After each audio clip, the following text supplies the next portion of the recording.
So I've received what I think might be my favourite piece of hate mail. Ooh. Ever. That's a bold statement. Yeah, now don't get your hopes up. It's my favourite for a reason. For everyone else, it won't be their favourite. It's not top tier, but it's baffling. It is baffling. So it's 2 separate posts in my Instagram messages, same person. Can't tell how far they are apart. I hope it was like an hour and a half. Because it would be perfect. Right.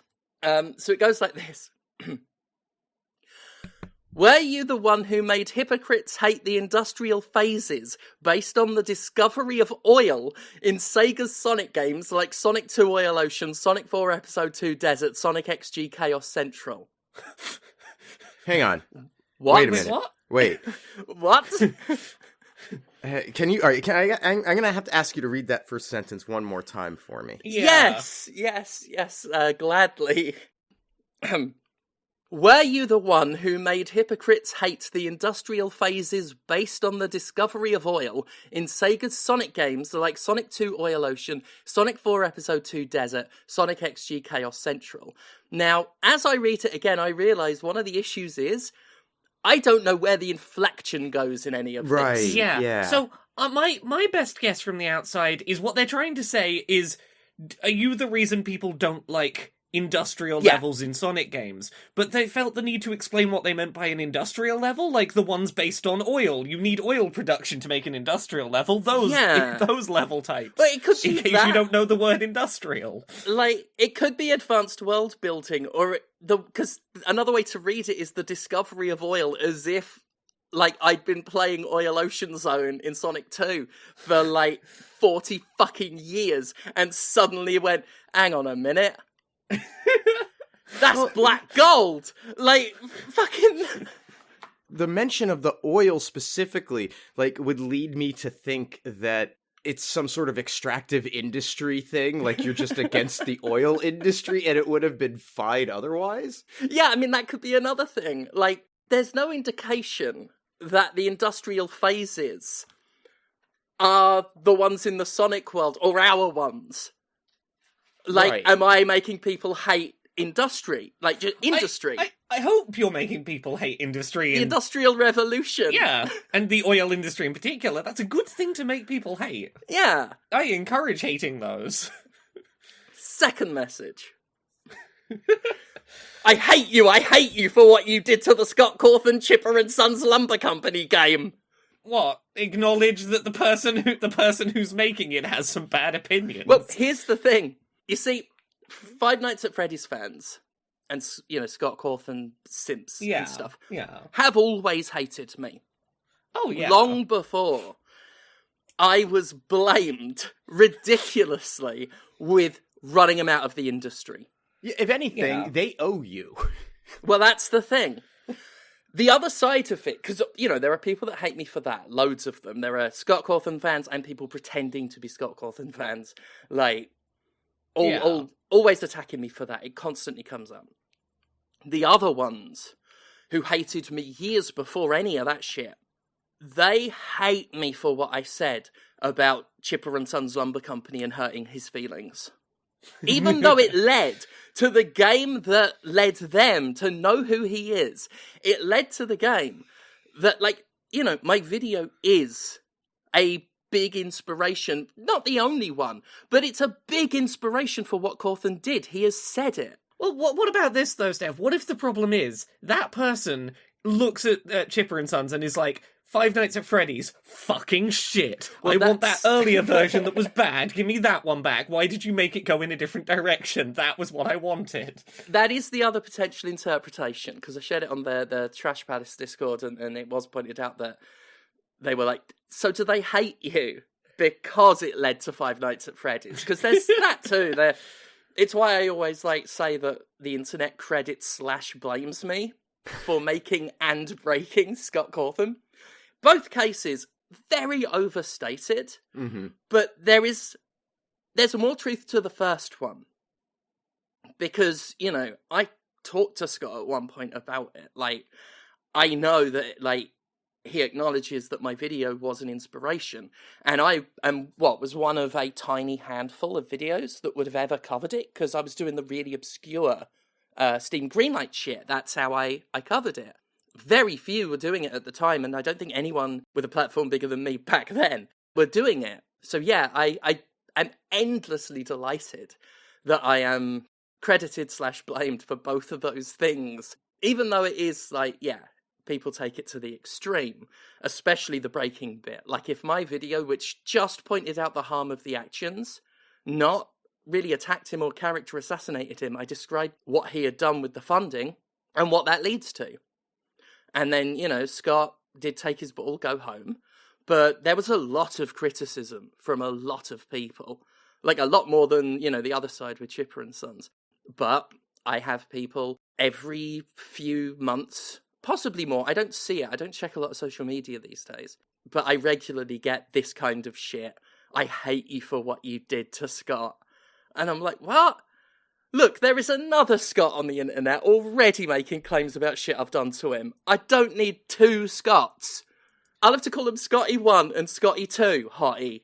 You could piss off the creator of Dilbert and go for the hat trick. Ooh, I mean, just existing, you piss off, fucking, what is it, Scott Adams, isn't it? Yeah. What doesn't piss Scott Adams off? Maybe this guy's just a Christian. You know? Yeah. Like, it all just reads Christian to me. He's upset that, you know, Scott Cawthon's, you know, family-friendly, very, you know, positive game didn't wind up being the path that Cawthon went down for the length of his career. Five Nights at Freddy's was a direction, a path that went away from the light for them. And you can tell that they're a Christian because of how often they say they hate you. Yeah. Does that make me Lucifer? Does that make me the devil?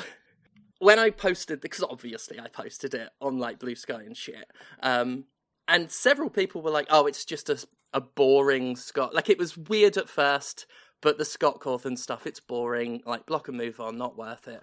But it's my favourite bit. My favourite bit is the boring, dreary, oh god, it's this again. Because the first one is baffling and possibly the most unique and confusing hate mail I've ever received in my life.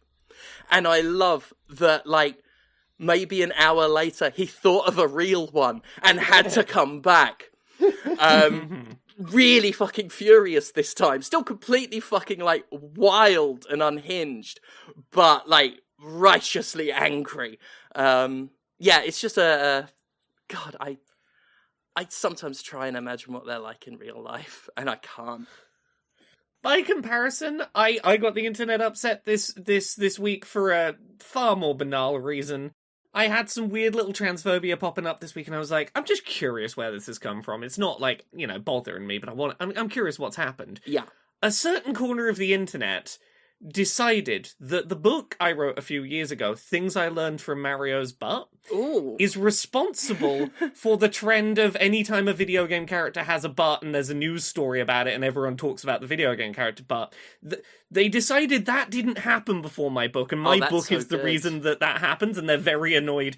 Oh, Snake's butt's a bit smaller in this thing he's been ported into. Laura's fucking book's the reason everyone keeps... She made that a meme. Apparently I've wound people up because a few years ago I wrote the book on video game character butts. Congratulations, Laura. Congratulations. I'm glad that I wrote personally every news story about a video game character butt ever since then. This is the CD Slideshow wrestler in me talking, but, like, this is what's so good about these kinds of claims, like Five Nights at Freddy's or the butts. You can now say that, like, it's said that I have led the charge of, like, butt-themed discussion. You just have to muddy it a bit. Exactly. And then the credit is all yours. I mean, look, anytime someone says, like, you know, Snake's butt is smaller in this video game he's been ported into, I can go, yeah, I observed that and put it in a book. I have a whole chapter of a book about this progression, you know, years ago. You're late to the party working out that this is a trend that happens. Go read some academic literature, my friend. Fuck yeah, just take the little bits of truth that it's people have said it, then blow it up to inflate your legend until you forget what's real and what's not. And then you've become Terry Bollea, the Hulk Hogan. Well, you know what is real?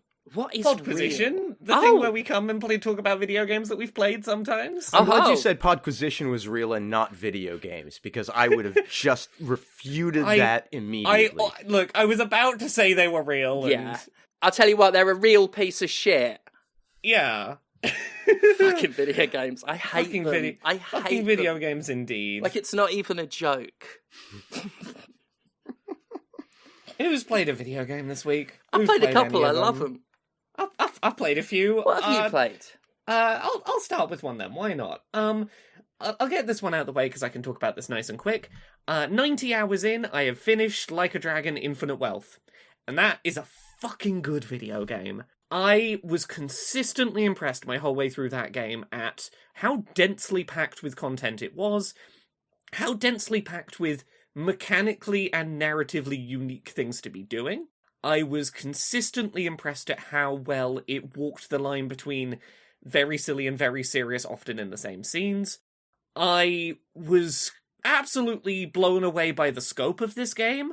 I really thought I had a handle on how big this game was in terms of, like, the physical map and the number of party members and the scope of my objectives. And then at one point it just split in two and it's like, okay, yeah, there's double the things going on now, go.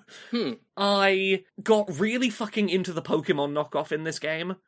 I spent like 10 hours, like, before the end of my playthrough, going through and getting a full Pokedex of all 150 strange men you can find in the world to get on your fighting team.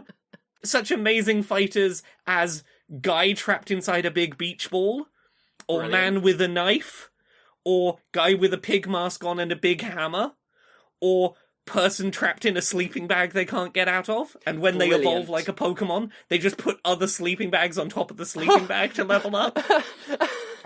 And my favorite thing about those ones is that the Pokedex text for them gets more ominous with every evolution. The first time it's like, oh yeah, the sleeping bag he's trapped in because the zipper got stuck. And by the final evolution, it's like, yes, the sleeping bag he's wearing that foretells the doom of all mankind.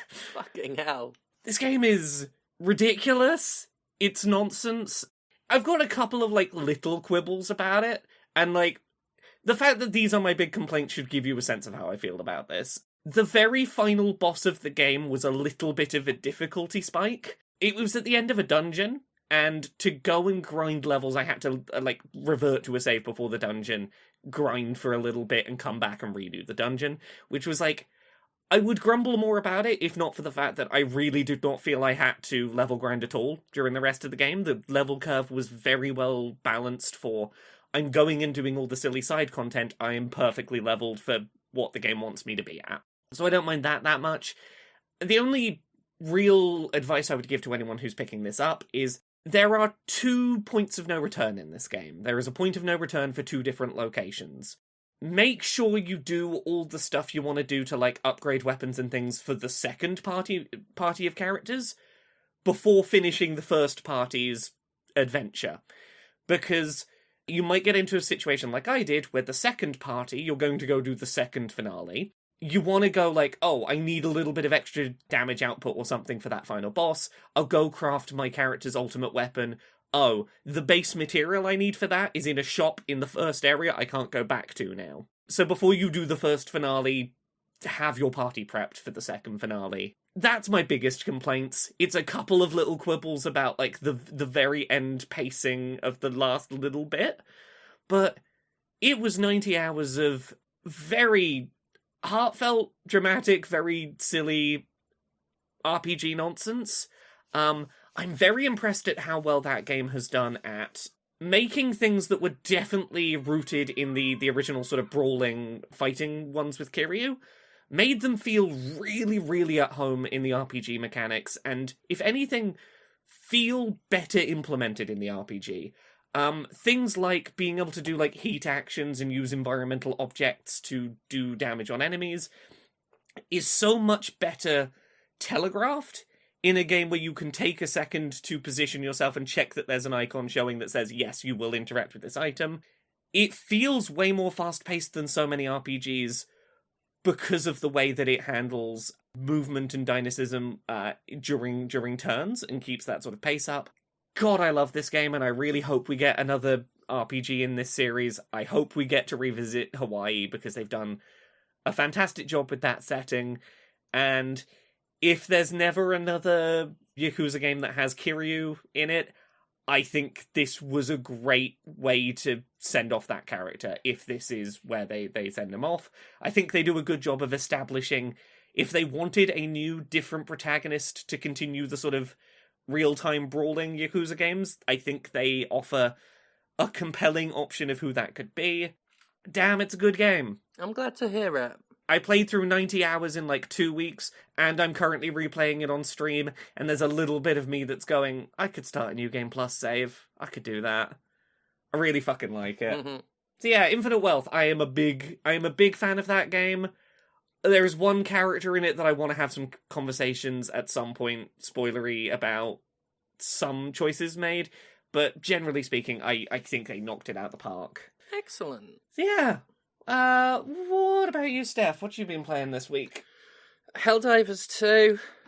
Oh boy. Oh, I dipped my toes into this. It's I tell you what, when it works, I've been enjoying it quite a bit. Yeah. When it works. Yeah, like I've got some thoughts about the perspective shift from a more top-down to a more traditional third-person shooter, and where that can be a good thing and where it's not so good. I've got, obviously, thoughts about some of the grindier elements and the microtransactions. But my god, the fucking online has been a fucking shit disaster. There's a reason I say I've only dipped my toes in. Most of my experience with this game has been trying to play it and not being able to play it. I've played a little bit of it, but very little. Yeah. Fun fact, apparently one of the problems with matchmaking was if you had too many friends on your friend list. Oh god. I'm fucked. Yeah, apparently that was a bug, but it's been fixed now. So that might have cleared up some of the problems. The game didn't like if you had too many friends. Years ago, when the PlayStation Network launched, well, not the network specifically, but it was maybe the PS4 generation, and it had sort of more exploded and stuff. I opened up my friends list to everyone on, I think, NeoGAF. Oh god. This was back when NeoGAF was a lot more of a safer place. Yeah. This would have been just before Gamergate and shit dropped, or just after. Just after, maybe. And I'd been posting on there a bit, and it turned, for a while, it was the only place you could really sort of talk without getting dogpiled and shit. It's changed a lot since then, certainly judging by how they speak about myself. But, that's a shame. But I did open it up, and after a while, I was like, well, let's just fill out the friends list. Let's just hit max. And I did, and over the years, occasionally thought, God, I've got to clear that out. And then just not. Obviously not. I'm never going to do it, because I'm never going to, remember to do it when I'm bothered to do it, even if I've got a controller in my hand and I'm looking at it. Because I'll be like, I'm going to have to, go through all these and delete and shit. I leave the friends requests on the Switch. That's so backed up, because you've got to manually, because I don't know who anyone is who's doing it. So yeah, after a few years, I'm like, well, fucking delete that, because no one's had a go at me. That is a shame, but the last time I tried playing it, because I was pretty dogged, because I loved the first Helldivers. We talked about it a couple of weeks ago, where it was I was trying to adjust to some of the friendly fire elements and stuff, which is a little less obvious here, possibly because of the perspective shift. Mm-hmm. But it does happen a lot. I have been cut in half by my own sentries so many times, sometimes trying to run round it because I just was panicking and didn't think to dive or duck. And it's just following me behind because the bugs are just doing the same. There's a lot of fun in the game when you actually can get in it, but the last time I played it, which I think was post the most recent patch, the frame rate on my end dipped so badly that it was beyond belief. The only time I've seen worse frame rates, there was one free-to-play game. I can't remember what it was called. I did a video on it that was just called, "Oh God, don't fucking get such and such game." And it was one frame every several seconds. This one isn't that bad, but it's fucking atrocious.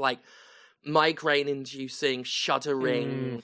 It can only be a couple frames a second. It's so bad. And that was my last experience. I was hosting the game. I felt terrible, and I tried to stick it out, but I was no help because the inputs were lagging, so I couldn't do those like little Konami codes to get the Argos catalog like coming down. But unfortunately, it's been a lot of that. It's been a lot of crashing, and that you can be in a mission for like 20 up to and over 30 minutes. Mm-hmm. And I've had many cases where the game has crashed. Or there was that one where it like lagged to the point of unplayability. And it's such a waste of time. And the game is so grindy. So that if you're in a game and you've like gotten a whole bunch of rare fucking samples, they are wildly grindy. That's intense. And it's not even monetized. It's just fucking wild. It's possibly to drag out the fact that there seem to be less, and certainly less varied stratagems and unlocks and things this time around. There was like a healing gun thing in the first one. And vehicles. I haven't seen those yet, but it might be because I can't get far enough. But I haven't seen anywhere in any of the menus that indicates.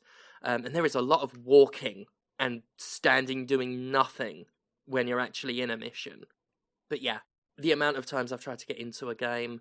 Sunday night, I think it was, the servers were just down. You just couldn't connect. The game is horrible to play on your own. It's horrible.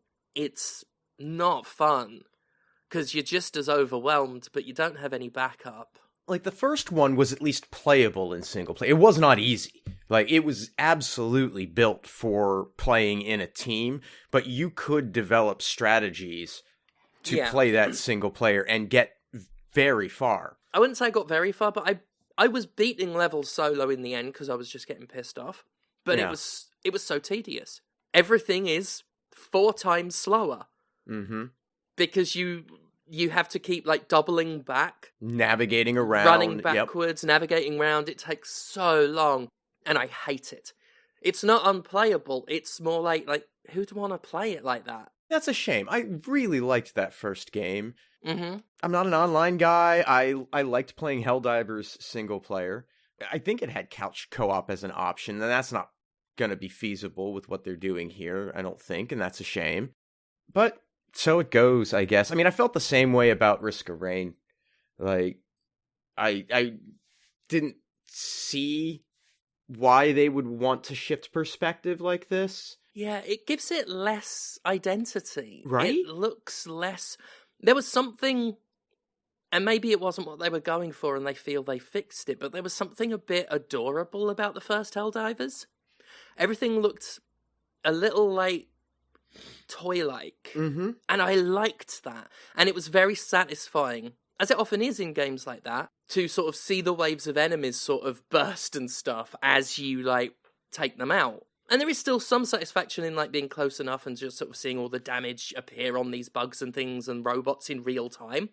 A little bit sort of metal arms glitching the system, which I always liked. So seeing that up close, and the other thing that the new perspective adds is it really gives it a sort of War is Hell vibe. Mm. When explosions are going off everywhere and you are surrounded and there's all this like murky steam that's obscuring vision except like silhouettes are coming out of it and stuff.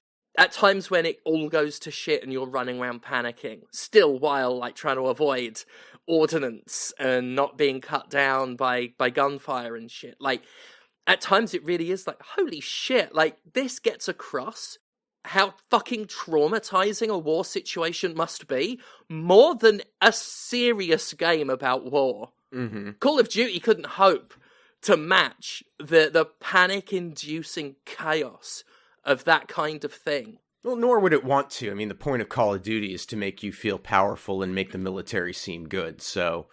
Well, you know, those scenes they put in to try and evoke that feeling. You know, it's partially incidental because you're fighting giant bugs and it's basically an unofficial Starship Troopers game. Right. With all of the parody. They still say, they said it in the first game, they still say it in here, how about a cup of liberty? And it's still good. Every time I hear it, I just nod and I'm like, still good. Mm-hmm. I still love hearing it. And, you know, I love Starship Troopers. Like, Paul Verhoeven's stuff is very much, like, my kind of thing. So, I had somehow been unaware, though. Echo told me that there is an official Starship Troopers game coming out. So, yeah. I mean, I guess... I don't know how that'll work, since, like, there was such a void of it, and Helldivers was like, we'll do it. But we'll see. I'll definitely play it.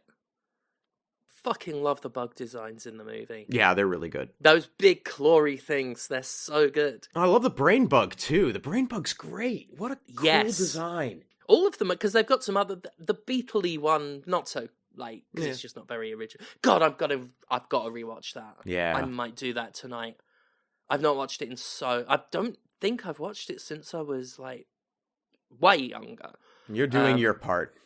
Doing your part. God, the thing with the kind of cattle proddy thing that they censor. And what's his face? Oh, I can never remember his names from Total Recall, and the sinister-looking man. Michael Ironside. Yeah, oh, of course. Oh, yes. He's so good. As known from Highlander 2. Yes. So yes, Helldivers 2.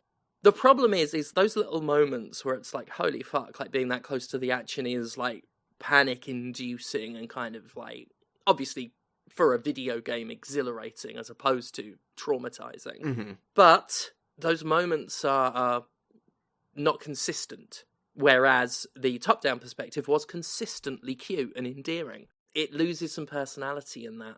It's also more boring. Like, it feels longer to get to the objectives, and I don't know if that's just because of the perspective creating a feeling of that, or if they've just stretched them out, but you are spending so much time just running. There was an arcadey sensibility in the original one that, you know, it wasn't quite like a coin-op, but is the sort of game that you could feel would be at home in a cabinet with, you know, 4 controller inputs on it and everybody playing it there. And this, you know, switching to the third person like that, I mean, that's straight up a console experience. There's no context for that. It's, you know, it doesn't hit the same way for me when I see something of that nature. The other thing is I think I've unlocked hard difficulty and I've been playing on hard.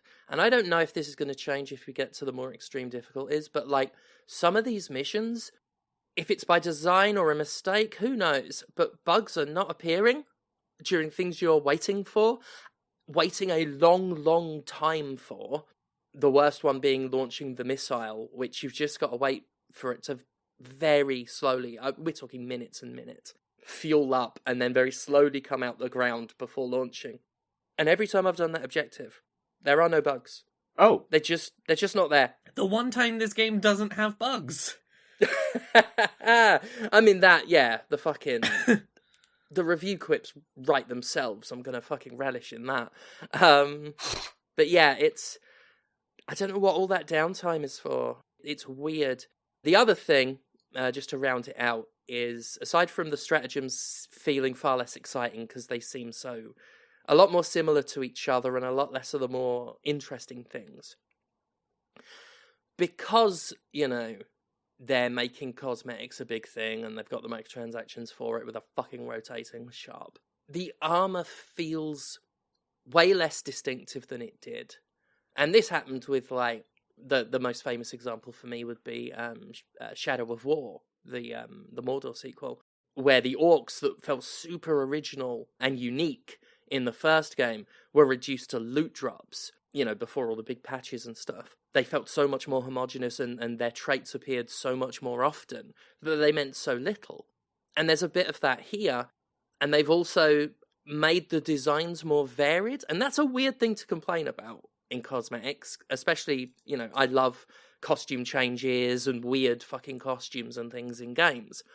But it goes back to that having a lot of character that the first game had. Most of the armor was that black and yellow and looked a bit chunky, and they had sort of similar helmets, and it was like, there were variations within it and some like pretty cool looking stuff, but it was all built off that basic style. You felt like you were part of this unit. You felt like this Helldiver thing, part of a force. I, again, had that sort of Starship Troopers thing to it. Whereas this one, there are some like cute little designs, like little helmets and stuff, but some of them just like, they don't look like Helldiver helmets, which is silly because it's not like I'm a purist about Helldiver. But there was just something so appealing about these, like, chunky little helmets in the first one. Sort of like a cross between a Manta Man or a Lego Man and a Warhammer Space Marine.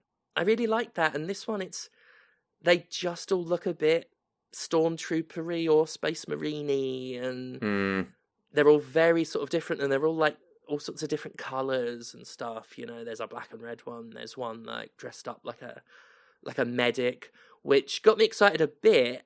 And I was like, oh, I'm going to unlock that, because even though it doesn't really look like a fucking Helldiver, it's a medic-y thing. And I'll be able to have fun with that when I unlock the healing stuff, which, again, I've not seen. So I just felt like a fraud and took it off. And that's my review. Wow. Made me feel like a fraud out of 10. What about you, Comrade? You been playing anything this week? I have played a few things. Monday night on my stream, I played a horror adventure game, I guess you'd call it. It's one of those first-person, horror games. Called Mouthwashing. Oh! This was in Steam's Next Fest. I saw you playing a bit of this. Yeah, I think you showed up like just in the last couple minutes of it, of the demo at any rate. You are a crew on a deep space, commercial transit mission, traveling a year in deep space to make a delivery for, I think they used the Pony Express as the company name for this, if I'm remembering correctly. And something goes wrong and your ship crashes. The game does a bit of jumping about in the timeline to keep the mystery of what happened a mystery. And so the demo has you already crashed wherever you are, shortly after a brief introduction. And there's a little quest of going to open up the cargo hold to get access to what's in there. And, it's a first-person horror adventure game. It does a lot of those kind of tropes. Unreliable environment navigation is a part of it.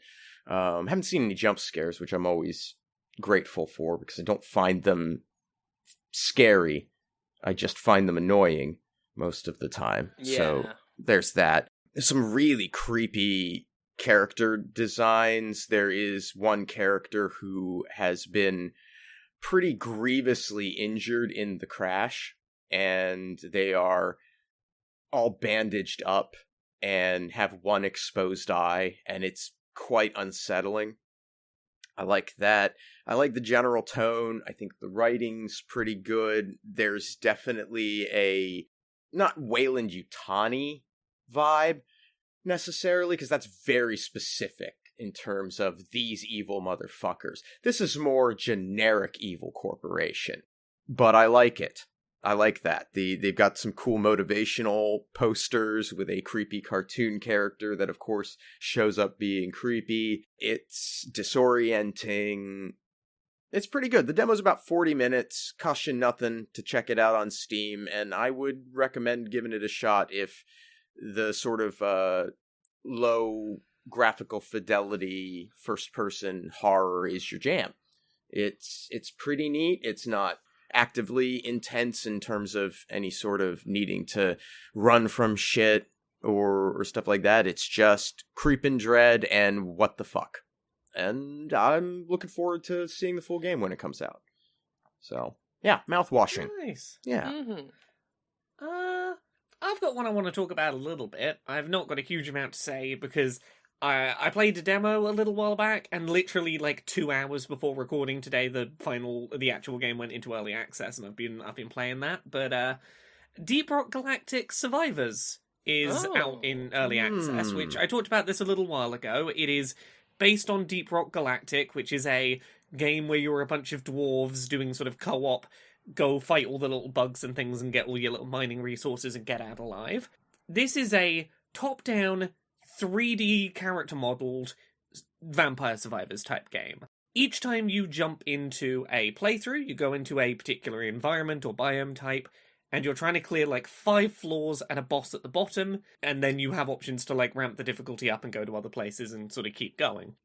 Structurally, what you're doing in each of the floors you get dropped into is, initially, you have a bunch of resources to be mining throughout the level that will be your permanent upgrade resources, and a bunch of enemies to be fighting.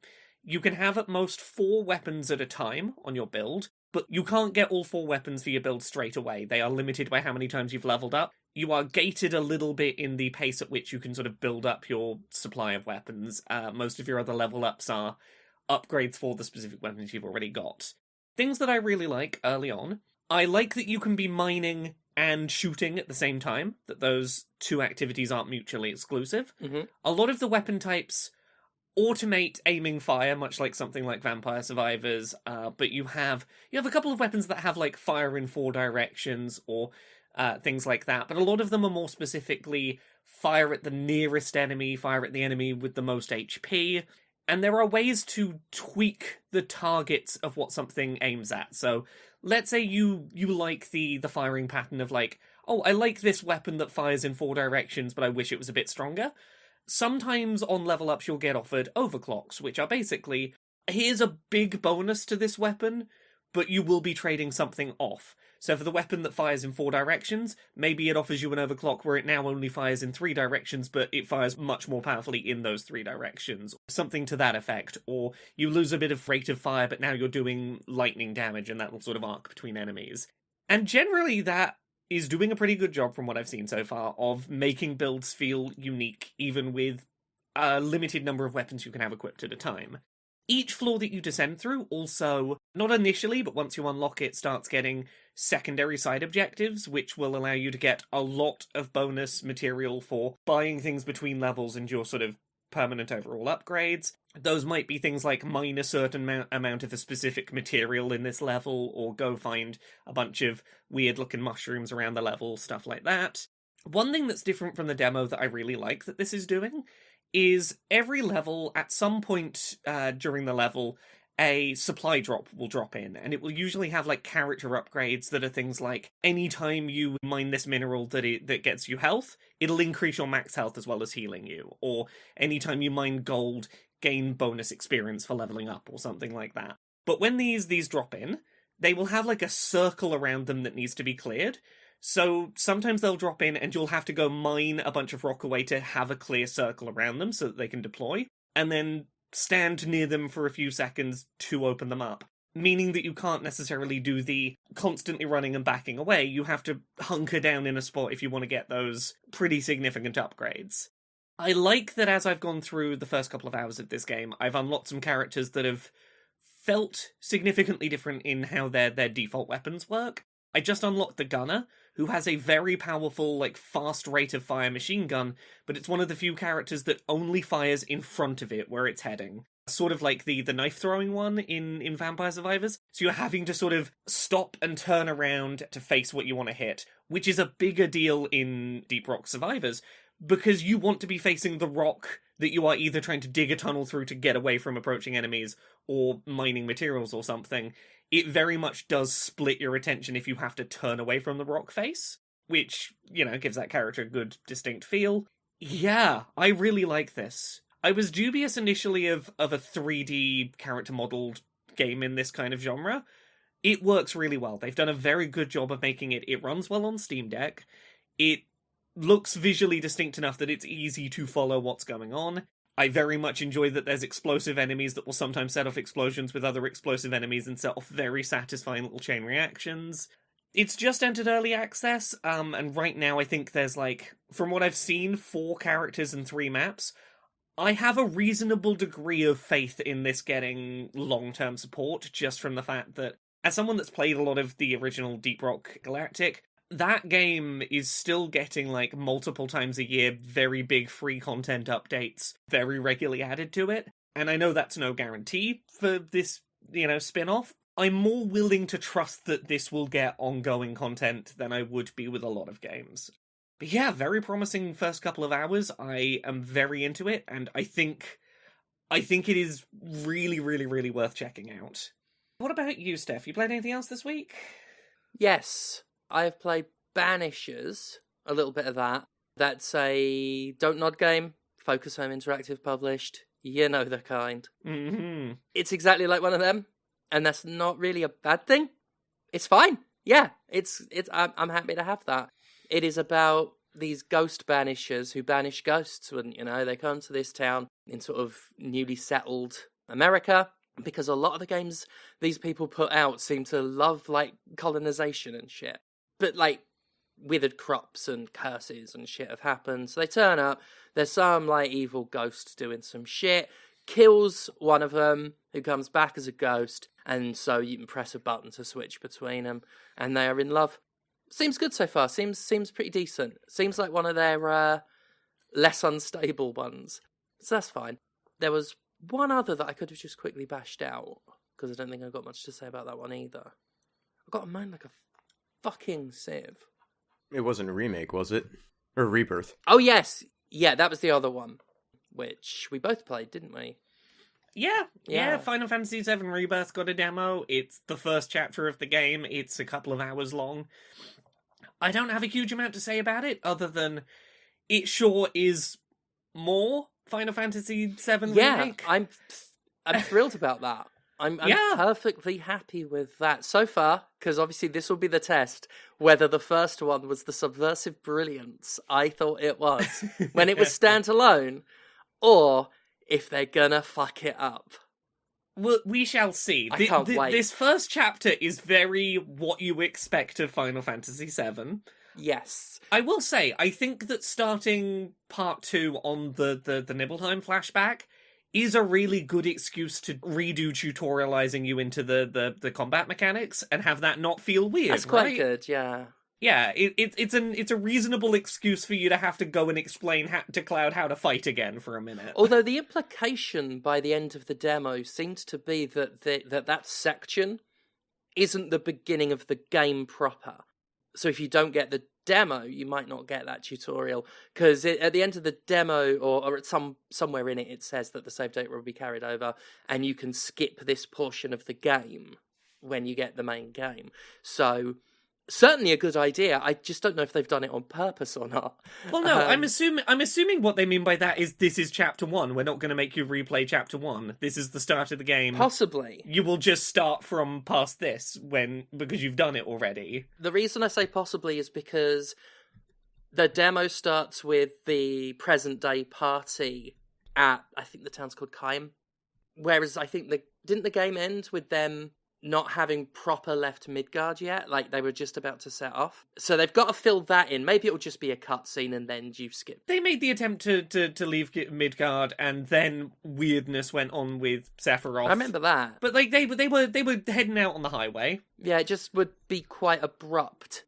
But yeah, it could just be a cutscene and then it's like, hey, you played this bit. Do you want to knack it off? The demo has a what happened last time video, and I do wonder whether that is just like the start of the game and it just goes into chapter 1 after the here's what happened before. Yeah. It was very well presented little video package that was. It was like a wrestling video package. Nicely done. It did gloss over every time that Cloud wore a dress, and that disappoints me. That's a very important part of the game that people need to know about. They didn't show any of that new character either that they introduced. That, like, really flamboyant guy during the bike chase. I fucking love him. And they didn't show any of like, Jesse trying to, like, get on Cloud's D, which was my favourite part of that game. I tell you what I did find hopeful about the demo is, if what's happening is what I think is happening, and the implication in the first game is that reality is being rewritten at that point, like the Final Fantasy VII canon we know is sort of being altered, at around that time, the thing that gives me hope that they won't fuck it up is that the demo, or at least it's a very nice touch, the demo section is a more or less accurate retelling with no additions, no new real characters.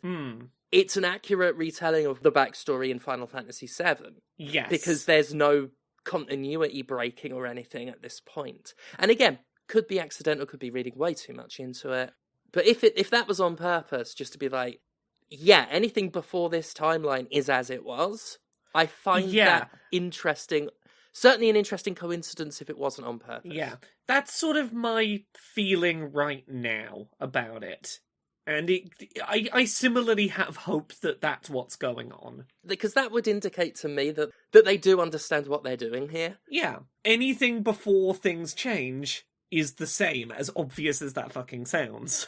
Yeah, it just shows to me that they've thought about the time fucky wucky, and that they've got like a sense of continuity, because a lot of shit that comes out of Square Enix is like shit pulled out of their ass with twists and massive history that comes out of nowhere. All like it just gets so convoluted and complicated.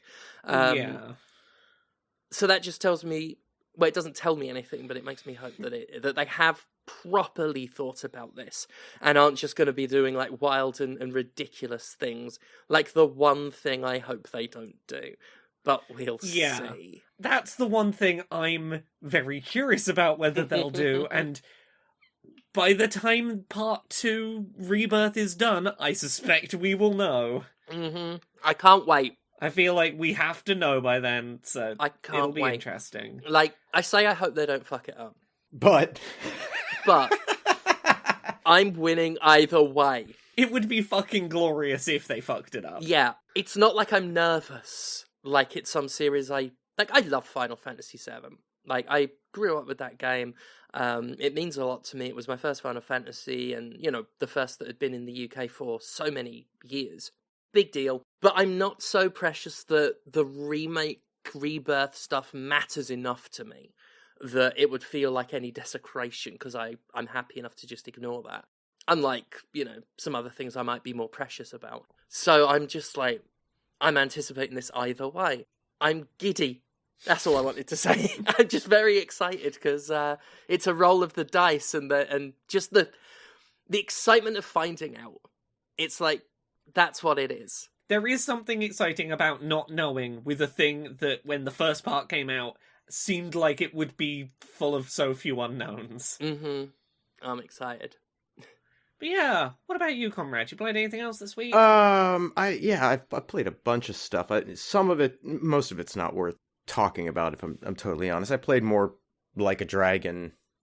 Actually, I played Destroy All Humans 2 Reprobed. I finally got around to firing that up. Yeah. I don't know. I'll probably have some more thoughts on it later because I'm really only in the first third, but it definitely feels like one of those games that at the time being mid was totally fine. It was just totally fine for that to be a mid game. It didn't matter. Mm-hmm. Yeah. Now that it's a mid game and things have changed so much, like it's a mid game from the early aughts, not a mid game in 2024. So some of the gameplay doesn't hold up, but it's not offensive either. It's just sort of there. And the writing is exactly what it was. And the performances are exactly what they were. Yeah. Like, I haven't played it in so long, and yet it's burned in. How it feels to play. Like, I hear you on like, the janky feel. How he sounds the fucking Jack Nicholson impression. Mm-hmm. The one who sounds like Invader Zim giving the quests. Yep. Yeah, it's all burned in there. And the second one really amps up the crudity of the content. Like, it was sort of lewd a little bit originally, but not like this. Not now that, you know, your main character has the capability to sexually reproduce. Oh, all bets are off where that shit's concerned. And it's not like a constant assault, but it's it's an assault, and it's frequent. I'll admit that I'm still laughing at some of it. And to a certain extent, I really cannot believe we let some of these things just pass or even celebrated them at one point in time. But it could be a lot worse. And they did have the presence of mind to insert a disclaimer saying, hey, this is a product of its time. We didn't change anything. You can have your own issues with that, but it's fine. It's fine. The thing I really would want to talk about briefly before we move on to news is I played a demo for a game called Hardcoded. Mm-hmm. The demo is on itch. The game itself is in a early access state being developed on a Patreon. And this demo's a couple of years old now, so there's probably been pretty considerable expansion of it. But it's a visual novel that uses a pixel art presentation for all of its characters and so forth. And it's a near-future dystopia, and you portray a character that takes on the name Hardcoded, They are a droid, a certain class of droid that is self-aware and develops a personality, and escaped their property owners in the wealthy city that owned them and moved to a slum where they have encountered all manner of other people. This is a porn game. Yeah, it is. I googled it, and I want to read Steph something off of the itch page Yes, please. that I think will get them get them invested. Triple exclamation marks around this sentence, and it's in bold. This game is very explicit. There are many dicks in this game. Most of them are attached to girls. So much girl dick. So much girl dick in this game. Like, You had me at girl dick. Yeah. Yeah, I knew that would seal the deal here. Yeah. It's a lot of girl dick. Why isn't the game called that? Why isn't it called It's a Lot of Girl Dick? Why isn't there a game? Why isn't there like an entire media empire called that? It's Sorry, a lot of girl just dick. an idle thought. Well, then now you could start one. That is true. You could Get that on a t-shirt, Conrad. There you go. Yeah.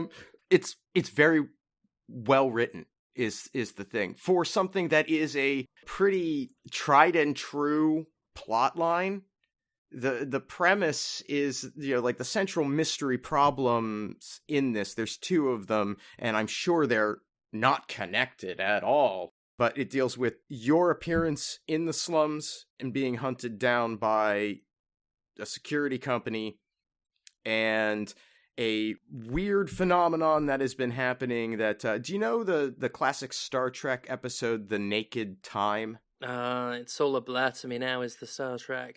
Okay, well, they redid it as the second episode in Star Trek The Next Generation called The Naked Now. That's how tropey this is. This is Right. the everybody on the ship is horny trope. Oh, yeah. Sorry, yeah. yes, I know the one. Mm-hmm. Yeah, and so that's what this is. There's something making everyone horny. So people be fucking in public, and you just happen upon it. So basically the way the game is structured, it's carried out over days, and a day you wake up in your little apartment, and you can go out into the city and you can explore. There's a pull down that will provide you with options for meeting up with friends that you've made and going on dates or just hanging out with them, doing whatever.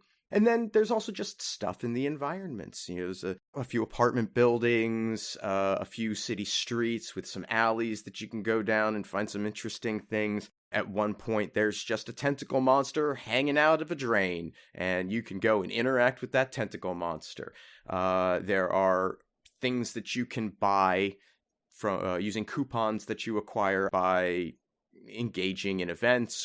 And, the things you can spend money on are cosmetics for your character, and there seem to be a lot of them, and there are multiple stores that all update daily with different cosmetics to make your droid character in different styles. There's a specifically goth store. There's a standard attire type place. There's just furniture for your house, just stuff you can buy. There is a sex toy you can buy, which is just a pair of portals. And I don't know why that's never crossed my mind. Is it not? It's never crossed my mind to just have a... Well, okay, I'm sorry. The manner in which they choose to execute it had never crossed my mind. It never crossed my mind to use portals in a solo play situation. You see, I've seen drawings. Oh, I'm sure. Yeah. And now I have as well. Yeah. Delightful. Absolutely delightful. It's smutty. The writing is very graphic, but it falls within that line of erotically graphic. It's not Destroy All Humans 2. It's not crude for the sake of being crude. It's illustrating something that is erotic. And I think that's really well executed in this type of game. You don't always see it. There's a tendency for lasciviousness' sake in these games a lot of times. And here there is, the everybody's feeling horny because of some phenomenon thing. All right, fine. Some of that can be dismissed. But the character development and relationships that grow between the people here, it all informs that sexual activity. And earns it, which is cool. It's a pretty neat little demo. It's chunky for what's in that demo. Based on my estimates, and I haven't done all of the content, you can get close to 20 days of content. A couple hours, probably, out of that demo. And if you want the Patreon version that's still in development, it's only $1 on their site, or on their Patreon to get that. I would actually encourage people to check this demo out if you are at all interested in erotic fiction in video games, particularly if you're interested in trans love and non-binary representation and all of that. There's really a lot there. Hardcoded. Mm-hmm. But that's it for me. I went on too long. No, not at all. No, you talking about like Galactic? You're taking too long. You're all right then. Yeah. Should we quickly go through a couple of bits of news? Let's do it. So I'm going to quickly address this one because there's no actual news for us to talk about right now, but if we don't talk about it here, people are going to spend all week going, why didn't you talk about the biggest piece of news of the week? Because of how the gap works between us recording and us publishing. We are recording this one day ahead of some news happening, which is, we talked last week about how there are rumours abound of Xbox games suddenly going multi-platform left, right, and centre. Finally, there was some acknowledgement of it from Xbox. They are posting some kind of discussion, business event. Let's explain to you what the fuck's going on. The day after we record. It'll be going up like 2 hours after the episode goes up, give or take. Give or take. So, here's what we do know. According to reporting by The Verge, it seems like Hi-Fi Rush and Pentiment, which is that sort of side-scrolling medieval-looking art game by Obsidian, are going to be the first titles to go multi-platform. Probably by the time you hear this, they might have already been announced. Sea of Thieves later this year. Everything else, we're just going to have to wait to hear what the scope of those plans is directly from Xbox. I bring this up purely because I know otherwise people are going to go, why aren't you talking about whatever they said about whatever they're doing? So we at this moment don't know how widespread those plans are, but we'll see them soon. Did we get the announcement of a Nintendo Direct? It hasn't been announced yet, but again, as of time of recording, Nintendo usually announces them 24 hours in advance. We are recording about 2 hours before it seems like it's probably going to get announced. If nothing else, there was a trailer for Princess Peach Showtime that leaked earlier today that very clearly seems to be, okay, yeah, that Direct's happening. So it's all lining up as we sort of expected it to, but the recording times just don't line up. One thing we can talk a bit more specifically about, though, here's a headline. Unions call for strikes at Ubisoft studios in France to protest wages. We cannot tolerate being treated as expendable to mitigate their bad decisions. Wow. This comes from PC Gamer. It's almost like problems at Ubisoft haven't gone away yet. Good. I mean, well, not good that the problems haven't gone away. It's good that the things happening about it. Yeah, and nobody protests like the French. So Indeed. So reading from PC Gamer, labour unions in France are calling for a one-day strike by Ubisoft employees because they say they're being sort of given lowball wage increases aimed at offsetting management failures. Le Syndicat de Travailleurs et Travailleuses de Jeux Vidéo, the video game workers union, said that during a mandatory annual negotiation, Ubisoft offers raises that were lower than the rate of inflation for the second year in a row, despite reporting excellent second quarter results well above our expectations. Apparently, the lower than expected wage offer was made in order to hit arbitrary cost reduction targets. And I want to read this quote from the union because I think it fucking hits the nail on the head. A company that still makes a profit, even when its execs have failed repeatedly, choosing to have its employees pay to increase its profits is plainly unacceptable. Yeah. I mean, no disagreement here.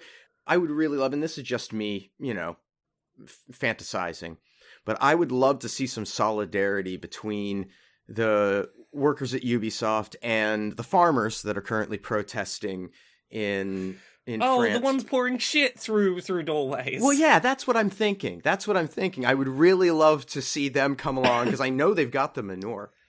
They've got plenty of manure to spare, it seems. Spray it all over Ubisoft. Yes, so I believe this protest is happening the day we're recording. So more power to the people walking out and not, letting Ubisoft management fuck over the average everyday employee. Fuck Ubisoft management. Ubisoft's executive class can't make games. They don't know how to do it. So... yeah. We had a couple more stories about Microsoft this week, and this goes into us having layoff stories, because of course we do. Toys for Bob. They're the Activision Blizzard studio that did stuff like the Crash Bandicoot and Spyro remake stuff, has lost 86 employees as a result of layoffs. A couple of weeks ago, there were estimates that there were going to be layoffs, and the estimates were that it was going to be like 35 people, and it's more than double the number of people expected. Their physical office is being closed down. There were initially people thinking that the studio had been closed down entirely. It seems they're moving to remote work only. But more Activision Blizzard post-acquisition by Microsoft layoffs. And I bring this up, not just because it's important to talk about the constant fucking stream of layoffs happening right now, but because it's connected to another story. Do you remember when Microsoft was trying to buy Activision Blizzard King, and they had to make a bunch of promises to the Federal Trade Commission about what would or would not happen, in terms of antitrust, if they were allowed to acquire ABK?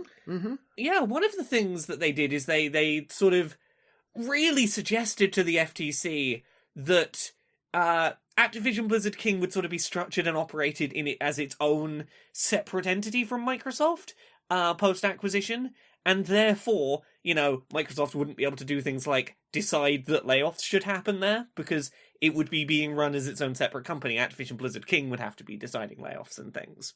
The FTC doesn't like that Microsoft has been making the decision to lay off a bunch of Activision Blizzard King people. They actively feel like it is a misrepresentation of what they said in court about how the merger would go ahead. Well, these are the motherfuckers who were willing to believe that it was possible that Microsoft wouldn't do this. I mean, I'm sorry, I kind of hold you in a little bit of contempt, FTC. This could have been prevented. Yes, but it does mean a federal agency is upset at Microsoft right now over layoffs, and this might be the only place in the games industry where the fact that layoffs are happening might actually maybe get someone in trouble. Reading from the FTC's counsel Imad D. Abayad, Microsoft represented to this court that the post-merger company will be structured and operated in a way that would readily enable Microsoft to divest any or all of the Activision business as robust marketplace participants in the unlikely event that such a divestiture is ordered. Basically, you'd keep it all as one thing, that, if we decide that, you shouldn't have been able to do the merger, you can still separate from it, that you're separate entities. They go into some specifics of promises Microsoft made that, the pre-merger status quo would be kept by keeping them separate, and the FTC is breathing down their neck a bit now about this. Don't know whether anything will come of that, but it is worth noting there is at least one agency going, those layoffs might be a problem. Well, good. That'll... I don't know. Something might happen to someone. Yeah, hopefully. Who knows? With the deal having been done, I kind of feel like this is pretty toothless. This is them shaking agreed. their fist and oh, don't do that, don't fire people. But yeah, you're right. The FTC is, and I think the world at large, outside of people in the games industry or people who report on the games industry, I consume a fair bit of news outside of here. In fact, I don't consume much gaming news at all, and I do not hear people talking much about the layoffs in the games industry outside of those people. Yeah, that is games industry news. It doesn't matter that it's huge corporation news. It's it's video games. It's the biggest entertainment medium commercially that exists presently. Agreed. But there's no attention outside of our narrow focus, which is what's going to be necessary if anybody is going to be made to care about it as a labor issue. Agreed. But so it goes. Yeah. And the last one, quickly talking about, labor issues and people not getting paid properly for labor. Conrad, I don't know if this is going to be a thing you will know. Oh, I'm very familiar with this voice. Oh, yeah, you know this voice? Oh, yes, I've had to insert this voice into trailers for games to be published. Yes. That's fair, yes. So, many of you who were in the European side of things will probably know sometimes a video game will have an age rating, and a trailer will announce that age rating by going, PEGI 18. Usually, is the way it goes. Yeah. The man who recorded all of those, PEGI voice lines that you will have drilled into your head, he started making videos on TikTok. He seems fairly pleasant. He's been making interesting content. But he recently talked about recording the PEGI age rating lines that have been used for years across the industry. Mm-hmm. Steph, I don't know if you've read this story. Do you know how much he was paid for this? If I recall correctly, it was €200. Yep, €200, about £170 is all that he has ever made. I mean, wow. Yeah, I mean, this isn't like a royalty gig. Nobody is. That's the thing. Is selling, product on the basis of this voice work. Except it is weird. It is strange to think that's it. That these kinds of things that have been so permeated in the culture, they're everywhere. But they were just little contracted gigs, Yeah. Yeah. I mean, you turn up, you say 2 words, and get that much. Well, no, he said 8 words. He had to say PEGI with an age a few times. PEGI 12, that's PEGI true. 16. But unless they had him in there for takes and takes and takes, that is pretty good. Yeah, it's good as money. Someone who's done voice acting gigs, writing gigs, freelance stuff. That money for that time, not fucking bad. However, we are used to royalties, residuals, someone's likeness or voice or something like that being used that much. We are used to, as you said, it's weird because you hear that, you expect, well, that's an iconic thing. It's in all those trailers. It's got to have been more than that because it feels like a bigger deal than, like you said, it was at the time. Yeah. Yeah, incredible. I'm still finding it hard to believe. I'm still in a wow phase, even though I understand that it was not a bad gig. No, pretty good gig. Yeah. It can simultaneously have been, in the moment, a good gig and also a baffling indictment on the state of what people make versus how much value is extracted from that Yes, work. yes. That's a great way of putting it. And it's because it's also value extracted by a third party that isn't actually involved in any sort of creative process. They're bureaucrats. Yeah. It's fascinating. Their business does require that voice file. It is how they make money in some ways. But does it have value? No. It's so weird. Oh, I love it. Yeah. It is a fascinating, weird little thing. We've heard of voice actors. Obviously, there was the whole Bayonetta thing, which was a whole mess. But we had more that I've talked about during that whole thing. We like the voice actor for Grand Theft Auto 4, who voiced Nico, not getting any royalties. Same with GTA 5.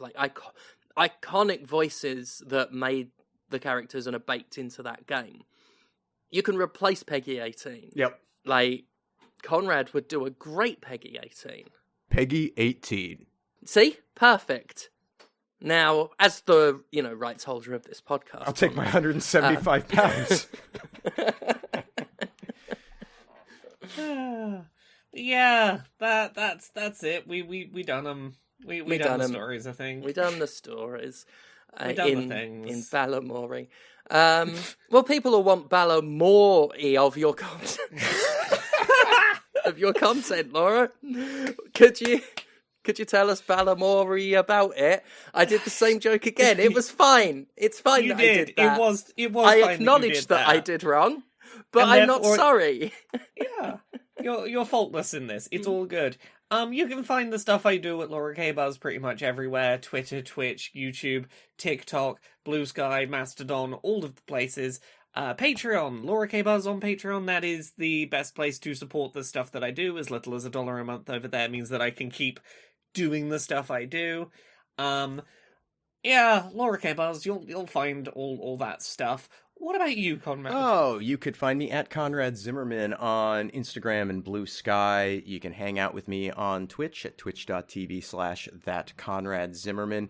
You can buy anti-capitalist propaganda from me at mercenarycreative.com. I got a new You Wouldn't Train an AI model sticker that you can grab. I might put that on a shirt. I think that might make a good shirt. And we're cooking up some new Jimquisition merch soon, so go check that out. Yeah, and everything I do online gets supported at patreon.com/fistshark. And you know who else has a Patreon? It's Stephanie Sterling. Yeah, patreon.com/Jimquisition. That supports this show and obviously the Jimquisition and the reviews that are on thejimquisition.com. And we've got a review of Suicide Squad Kill the Justice League on there. Might be out of wrestling for a couple months, we'll see. I'm taking a bit of time, rehab that fucking shoulders, should I say at this point. But we'll be back. I'm hoping to be back in March for hopefully PCW, but we'll see, because I did forget to mention at the beginning that we did smack into a lamppost. We rolled down a hill in the snow and the brakes wouldn't work. Yes. We knocked a lamppost over, it jobbed for us, bumped like it took the finger poke of doom. I want to book it for Spectrum. Sort of terrifying. Fucked the car, so I didn't make my last PCW booking, so I hope I'm not in trouble. I mean, he knew that what had happened, so... I don't think anyone's gonna get you in trouble for you fucking were in a road collision. One hopes. Fludder's a reasonable man. Plus, I've got a real treat for Blackpool coming up. I can't wait for it. But that will have to wait, so we'll see you next week. Bye. Bye. Bye.